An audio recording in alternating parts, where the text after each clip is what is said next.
Like a bull in a china shop, it's the Medicare for the Lazy Man podcast. The Medicare podcast that can't be bothered when Garage Squad is on. He knows that the word amazing can also mean bad. Medicare expert Doug Jones.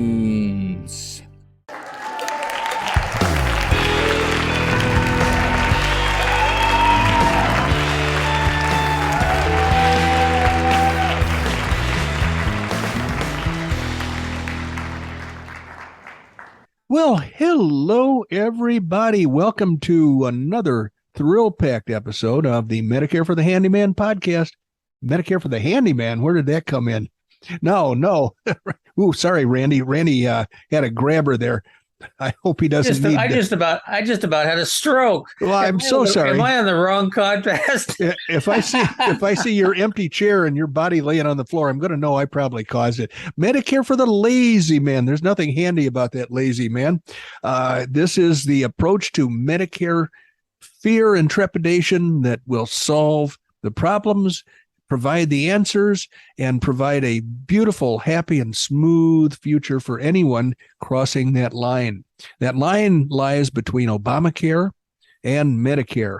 And when Americans approach Medicare, like I said, often trepidatious, I can provide the knowledge they need in a simplified format that will allow them to take full advantage of the Medicare opportunity that lies just beyond their grasp, and will allow them to sally forth into the future happily and heartily and happily. Okay. I should probably write this stuff down before I lay it on the audience. But in any event, why do we have a podcast? Because I thought of an idea for a book years ago.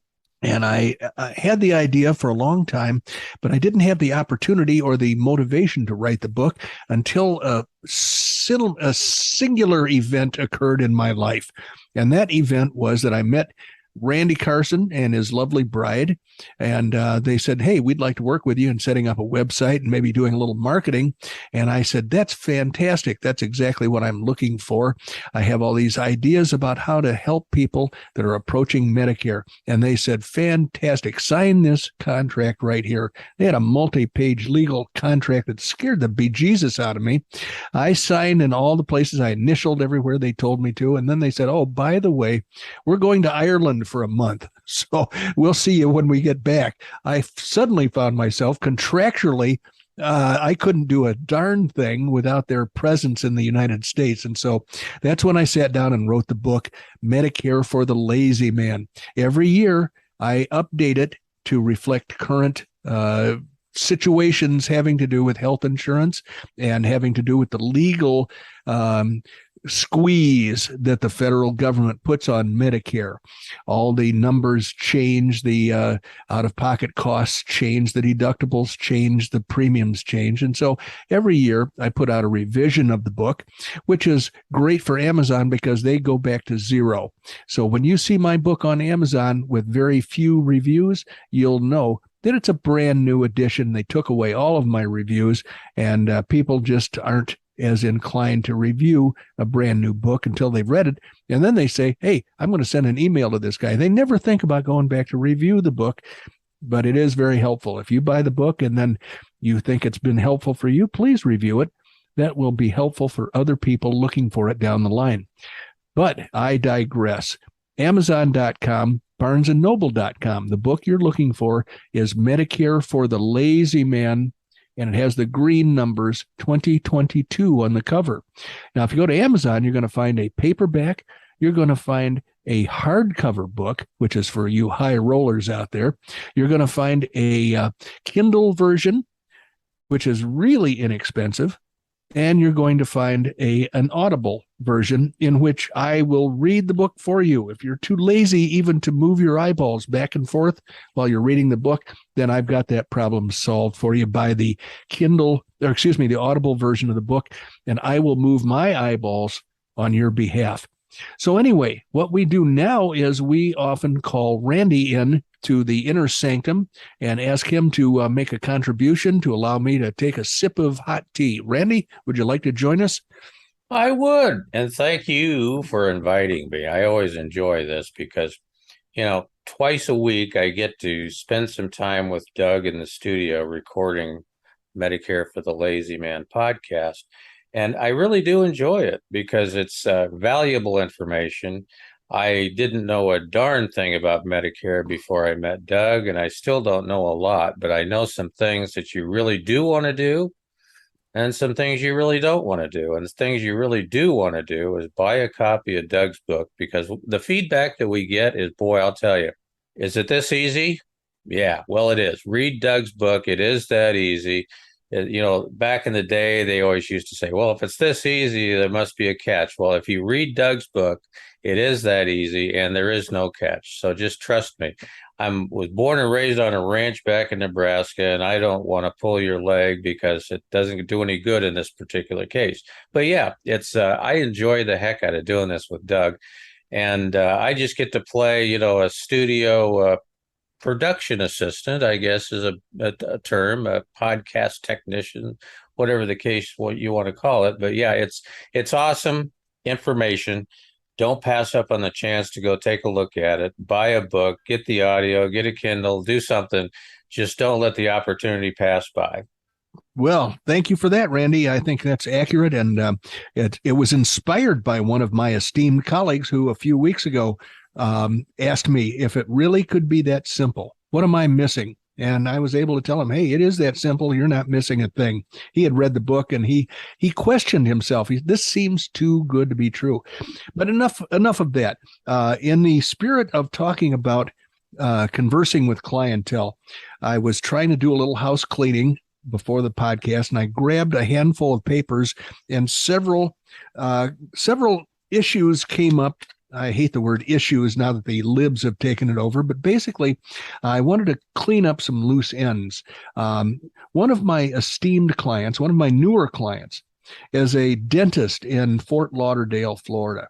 Now, this guy and his wife have both become clients, and I couldn't be happier about it. Randy and I have occasionally talked about beer. Very infrequent because we're both almost teetotalers. We'll have a little sip occasionally with our little fingers in the air. But if it's not Guinness, then, it's something that Randy isn't really that interested in. But this dentist, it turns out, has been listening to the podcast, I think, for quite some time. And when the time came for him to pull the trigger on Medicare, of course, I am the guy he thought of. And so at the end of our Medicare conversations, which involved sending him some documents to sign and explaining a few things that he didn't quite understand, and then sending him legal documents that the government wants me to send out to him and all that stuff. But once we got all that out of the way, then he mentioned I guess he grew up in Michigan. Probably in a better place now, living in Florida. But he mentioned a beer that I had seen in the Midwest. And it was at a bar in his local area in Michigan. He didn't give me the benefit of explaining this until I asked him about it. But he said it's Tins. At Tins, we had this beer, and it was called Carling's Black Label. And if I recall, there was like a theme song. Randy's nodding his head. I think I see a little bit of drool dripping. Wipe your mouth off, will you, Randy? Carling's Black Label. I think there was a song for the advertising that said, "Hey, Mabel, Black Label." And what this dentist in Fort Lauderdale told me was that at their local bar, which was Martin's, and he just called it Tins, at Martin's bar, they had a green label version. And the explanation there was that when the skunks drank Black Label, the green label version was all that was left over. And so therefore, obviously, it wasn't high on the list of anybody's choice of beer. I believe this occurred in Hillsdale, Michigan, possibly the home of Hillsdale College, where everybody's kids should go if they want a great college education. It's one of the few that you can say it's going to be a very conservative education. And then also I was going to say, I made a note. I have a little piece of note paper from a Hampton Inn, and I have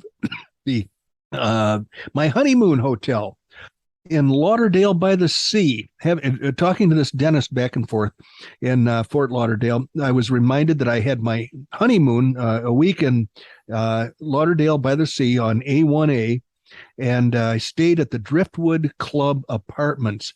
And this was a long, long time ago. The reason I stayed there was my father gave me a free week there, mostly because he wanted to investigate it for possible purchase. And I think that made the whole week that he paid for deductible. He was nobody's dummy. So anyway, then further in my note, I'm reminded of what I've told Randy several times. When I was in college in Tucson, Arizona, I discovered a Walgreens store that was on my way from my last class to my home. Stopped off, and back in those days, you could buy beer in a grocery store in Arizona. And I found this Walgreens, a beer manager, or the manager of that part of the store, that loved to get oddball beers. And every week when I went in there, there was some kind of beer that nobody ever heard of that was 60 to 70, maybe 80 cents a six pack. And I would stock up on this stuff for the weekend and learn to like it. There was only one beer that I could not learn to like, and I could not palm off on my friends who always came over to enjoy the cheap beer with me, and that was a beer called White Label. And it looked just like what you would say with generic beer. Instead of saying beer, it said White Label. That's about all it said. No idea where it was brewed or anything else. I think that fact was what inspired this dentist to share his experience with Carling's Black Label beer from Hillsdale, Michigan. So anyway, I had that. Those are loose ends that I wanted to deal with. And I know that this gentleman listens to the podcast, so eventually he's going to recognize himself. A few other things. Steve, our favorite correspondent, Steve, he and I have been going back and forth. I am not a claims expert, but he has been going to see a medical practice, doctors in a particular medical practice for a long time. And when he had Obamacare, they knew what his copay was going to be. So every time he showed up at their office, they billed him a certain amount. He pulled money out of his pocket or wrote him a check or whatever. And when he went over to Medicare, he kept doing that same thing. And then he said, when am I going to get my money back from Medicare? And I said, what money are you going to get back? Now, remember, I'm not a claims expert, but Steve said, I keep giving money to my doctor's office, and doesn't somebody owe me some money? And I said, well, you better get it back from the doctor, because good luck getting it from the government. They don't really cough up anything without a fight. Somehow Steve and I went back and forth about that subject several times for about a couple of months, I guess. And finally, I said something that Steve said, hey, you're right. And I like it when people say I'm right. So I was going to hang on to that. And he told me that he called the government and they said, I'm going to give you a check, or I'm going to push a button that will cause the government, Medicare in this case, to send you a refund check. And so he did that, and he waited and waited and waited and waited for that check every day. He ran to the mailbox like I do, looking for correspondence from potential clients. And so this morning I got an email from him that said, hi, I told you that when I did an online chat with Medicare, they told me a check was mailed to me on July 21st. He said, I'm still not receiving it. I called them. I had to be transferred to someone else because the first person didn't or couldn't find out what I was talking about. The second person checked and said that the check was mailed to me August 1st, not July 21st. And she had no idea why somebody would tell me July 21st. And Steve says, I think they are hoping we will die before I can cash it. So there's a guy who has a pretty cynical view of the Medicare bureaucracy, and I kind of don't blame him. But I wanted to let Steve know on our podcast that I know he listens to, that even though I may not answer every single piece of correspondence that I get from him, if it doesn't demand an answer and I'm really busy, then I have to spend my time with the people that need help the most. But I want Steve to know that I pay attention to everything he sends. So then I have a piece of correspondence from another person named Steve. I don't think this is our good friend Steve Oh, God, it is. It is. So let's see here. Earlier this year, I get a letter from United American. That's the company that I put Steve with, raising my premiums. He's upset because his premiums went up because of inflation, saying that this is separate from the attained age premium adjustment. And we do live in inflationary times, ladies and gentlemen. But Steve was wise enough from the options I presented him to select the most cost effective and the company with the most rate stability in the Medicare supplement marketplace. I said, I recommend this because it'll have stable rates going forward to the extent that that's possible in an inflationary society or economy. And he took my advice. So he said, earlier this year, I got a letter from that company, United American, raising my premiums because of inflation, saying that this is a separate issue from the attained age premium adjustment. And he said, today I got a letter increasing it because of my age, saying this will go on until I turn 81. Just how many times a year does this happen? Well, I'm trying to defend a company that I believe does the best job of any insurance company in keeping rates stable and low. One and two ways they do that. They don't advertise. They don't spend a lot of money advertising. You'll see insurance company advertising all over the place, but not this company. Secondly, they take it out of my commission. My commission is structured with this company in such a way that it will remain level from the first day that you buy the product until the day that you end your life on this mortal coil. And the reason for that is all other companies, as they raise your rates, time goes by and they increase the premium you have to pay. They also increase the commission that they pay to the insurance agent. This company will not. The first check I get from them is going to be exactly the same as the last check I got from them, even though you might have to pay more because of inflation or because of advancing age. So then I said to Steve, hi, Steve, I'm no actuary, but I remain convinced that United American works hard to keep a lid on rate increases, and they have been extraordinarily successful at it over the years.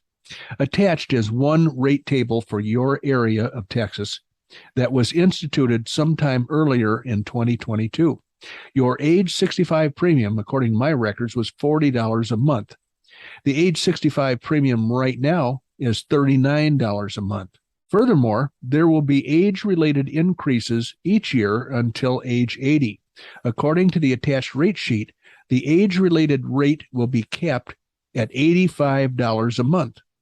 15 years after the age 65 issue date, which had a rate of $39.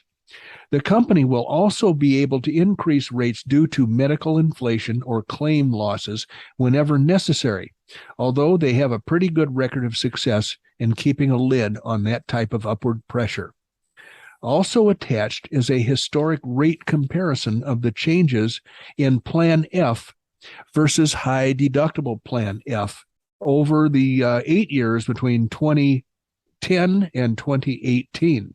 Now, there is no difference in the benefits between high deductible Plan F and the current product, high deductible Plan G.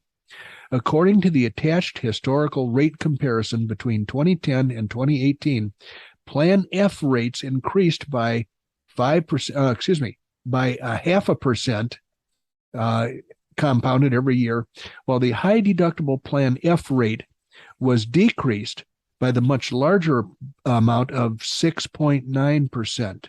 Now, that's the closest we can get to measuring the historical behavior of the current Plan G and the current high deductible G is to look back and see what happened over time with the old Plan F and the old high deductible Plan F.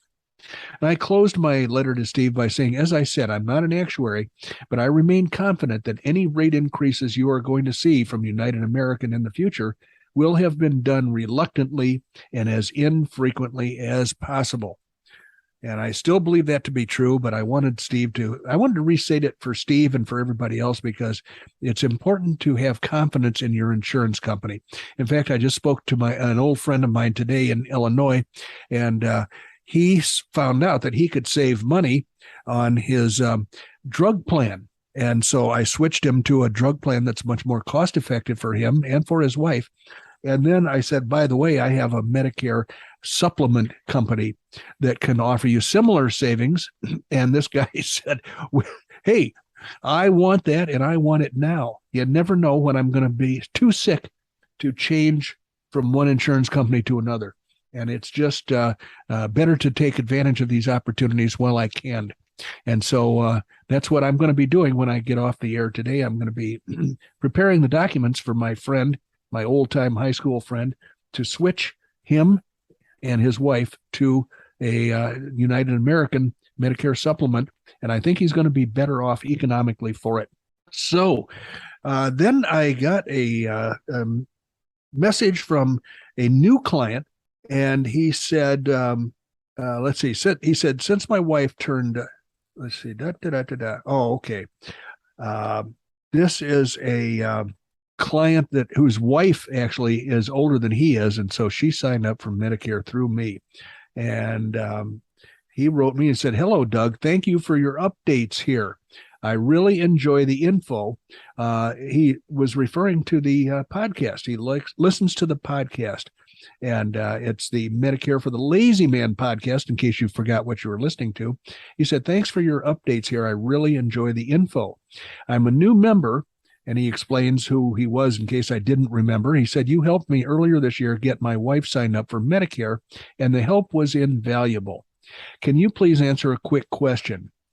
Since my wife turned 65 a few months ago, we've started getting an avalanche of telemarketing calls. We used to get 3 or 4 a week from various sources. Now we get 8 to 10 a day trying to sell us senior products like life insurance, Part C plans, funeral services, and stuff like that. Some calls are within minutes of each other, and some start as early as 6 a.m. When these companies, where are these companies getting our age information, and is there any way to stop these infernal calls? And then he says in parentheses, surely Medicare is selling their databases to ad companies? ? So he asked me a question. I could not ignore his question, had to address it. And I'm going to ask Randy if he has an opinion once I finish reading the answer I sent to this gentleman. I said, I feel your pain. I get at least that many calls every day on my phone, but many of them are labeled with the warning spam risk or telemarketer. So I feel good ignoring the incessant ringing. That's obviously my cell phone that has those labels. My landline is not that smart. Anyway, I went on to say to him, this morning I have spent more time than you can imagine on the telephone with Hilton Hotels. My account was hacked and something like 200,000 points were pilfered from my Hilton Honors account. And so I'm sorry to say that I have no solution for you, but I will be using this as podcast content. And it is remotely possible that Randy will have a better answer than I have been able to offer. Thanks for writing.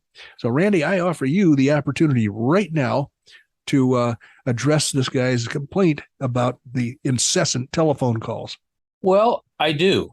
There's a couple. I mean, there's really no way to hide in today's world. There's really no way to hide your age from the rest of the world. But in terms of securing your existence in your social media accounts, as well as your Hilton Honors accounts and whatever other accounts you have, is I am somewhat expert in this area. And I would certainly suggest that anybody out there listening to this podcast invoke a higher level of security on their logins. Your bank accounts, your credit accounts, all those accounts. There's a thing called second factor authentication. And basically what that means is that if your credentials to log into that website get stolen or pilfered or whatever you want to call it, there's another factor that will stop them from getting into your account before the damage is done, and that's called second factor. And what that is a little application that you can load onto your smartphone to give you a key. So let's say you were logging into your Facebook account or whatever have you. It will after you log in, it says, hey, my name's Joe Dokes, and here you go. There's another key you got to put in first or secondly before you get in. For some reason, I'm not hearing you at all, Doug. I can't hear you. I had my cough button set. I Oh, apologize. It was oh, my that's fault okay. entirely. I've been yelling.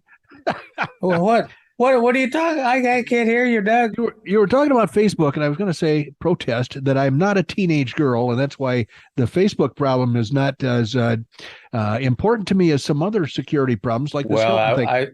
I think the Hilton Honors account, I think your Yeah, bank accounts, your credit accounts, all your all of those types of accounts. And it's free, it's not like it's going to cost anything. Go out and invoke your second factor authentication. As a matter of fact, I mean, we have to maintain presence on those kind of platforms because of the nature of our business. But Margaret, my wife, just got hacked into 3 days ago. So it's for some reason the hackers are out and they're active. And bottom line is what they're really after is the bottom line. What they're trying to accomplish is to gather enough information on you personally to open up credit accounts on your behalf you didn't know about and steal your identity. That's what yeah. they're after. That's what they're after. Boy, that's disgusting because every time we add another layer of security, we're adding more time to our daily activities, and it Yeah. doesn't Yeah. it doesn't equate to it's defense. It's not offense. We're not making more money. We're defending ourselves against those who would steal our money. And I'll tell you, this two-factor authentication, I've shied away from it for a long time. I've got one insurance company that makes it relatively easy. When I try to log into their website, they send me a code. So if I have my cell phone there, I can read the code that they send me, and that confirms the fact that at least somebody that's supposed to have authorization to get on the account has my telephone. Now they Right. could come to my house and kill me and take my phone and then log into this insurance company's website, but that seems a little extreme. They'd rather go to somebody else with an easily hacked password probably. And Well, the other thing I was going to, and again, this is coming from the security expert standpoint, but people won't spend any more time trying to hack into your life than they perceive the value add. right. So if you look like somebody that's going to have a lot of financial resources, like somebody with a Hilton Honors account, that's filled up to the roof, that's a primary target because they can get something there. But bottom line is, I wouldn't spend any more time securing yourself than what you believe your value would be to the outside world. But definitely your identity is valuable. Well, in this case, I can tell you where the points went. The security people at Hilton told me exactly where these people stayed and how many nights they stayed, how many rooms they had, and which places in California they stayed, and how many points they spent on each night. And I'm thinking, boy, I could have had a lot more fun with than they did. So I hope sincerely that they refunded your points, right? They've Because promised to. other They've they promised to. promised to and now are they going to make you do second factor, or how does They're, how they're going to oh I make me don't They're going to make uh, me pat my tummy and rub my head at the same time every okay. time I call in. So once we get off the line here, because I'm certainly not going to tell anybody that doesn't already know how to hack into an account how to do it, but I am curious as to how they got to you. I don't know. I have a password that may be identifiable if somebody knows me well, but it's not the word password. Yeah. It's not 1 2 3 4. And so my account has never been hacked and I've had it for 20 years. So it's just one of these things where finally somebody had the free time or the tools to discover how to get into it. No, and bottom line is it's just a fact of life nowadays is people trying to hack into your stuff. So obviously being in the business I am, I've got second factor turned on everything. I mean literally some days I take a 15 minutes to get into my own stuff. Well, here's the thing that surprised me. I always expect these to be Eastern Europeans or Nigerians coming from China, or some poor part of the world. I did not expect somebody in California to be taking my points and then go traipsing off to hotel vacations. So I have no idea what that these are, located in my own country and they speak my lingo, most Well, likely. even back in the day when Margaret and I used to vacation in California quite a bit, back before there was so much of a focus on electronic transactions, and they would actually, run your card through an imprinting machine, and you'd come back and you'd sign the sales draft, and you got one copy and the merchant got one copy. Sure. Without a doubt, and I'm not criticizing California, but every time we were hacked in that mechanism, someone at the restaurant took our number to use it elsewhere. Yeah. We were in California. Okay. Well, here's the other thing too. When I was in college in Tucson, I worked at a Texaco station, and one time a guy came in. It was really busy. Gave me his Texaco card, and I ran it through the imprinter. He signed the receipt, took his receipt. I put the hard copy in the drawer, and I was told by the owner of the station the next day that this guy had a card that somebody had ironed. So he'd taken an iron, warmed it up so that the plastic was a little on the soft side, and then run it over the numbers on his card so that it was a physical imprint back in those days, and it wouldn't read on the carbon copy. Yeah. And so therefore, this guy was getting free gas every time he went to a Texaco station until somebody actually took the time to feel the card. And I wish I had known that. Of course, a tank of gas for this guy was probably $8 or so, but $8 was more then than it is now. We're living in inflationary times. I want to remind all of my clients, you're going to get rate increases periodically. It's the nature of the beast. Absolutely. Well, we have probably about we actually don't have 5 minutes, but I'm going to take a few minutes to wrap up. I think this has been a great discussion today, as always, but there's a couple things I always like to mention. Doug loves email. Send him email at dbj@mlmmailbag.com. His paperback, Medicare for the Lazy Man, the easiest and simplest guide ever for 2022, the Green 2022, that's available on Amazon. The audio version is available and the Kindle version is available. So I want you guys on the podcast today to think of, each of these different media that his book is available is very, very cost effective, and you're going to probably save many, many times the cost of that in going forward if you pay attention to his advice. So I think I don't look at that as buying as a book. I look at it as investing in a book, investing in your education. So ultimately, go out there and get that. And in the meantime, Doug is going to wait for your email. I'll be standing at the computer waiting with my catcher's mitt. Right, exactly. So you have just spent, the course of this afternoon or morning or evening or what have you, wherever you are, you have spent about 32 and a half minutes with Doug Jones, the anti-insurance insurance guy, originally from Oklahoma, now living in his fortress of solitude up in the high mountain resort behind Cave Creek, Arizona. Bye-bye.